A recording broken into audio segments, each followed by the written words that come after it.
How to cancel auto payment on Amazon Prime Video. Hey everyone, welcome to the channel. This is Rose and without further ado, let's begin.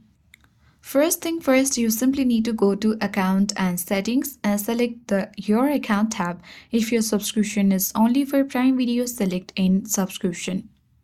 If your subscription is included with an Amazon Prime membership, you can cancel. You can easily cancel your Amazon Prime membership. To cancel your Amazon Prime membership, you can go to Manage Prime Membership and review the renewal date. If you have a free trial, click Do Not Continue, and if you have paid membership, click in Membership, turn off your renewal using the link below the renewal date. Now, in order to cancel a Prime Video add-on subscription, you can go to Account and Setting, select your subscription from the top menu and find add-on subscription you want to cancel. Select Unsubscribe and confirm. So if your subscription was created through a third party, you can contact them for assistance.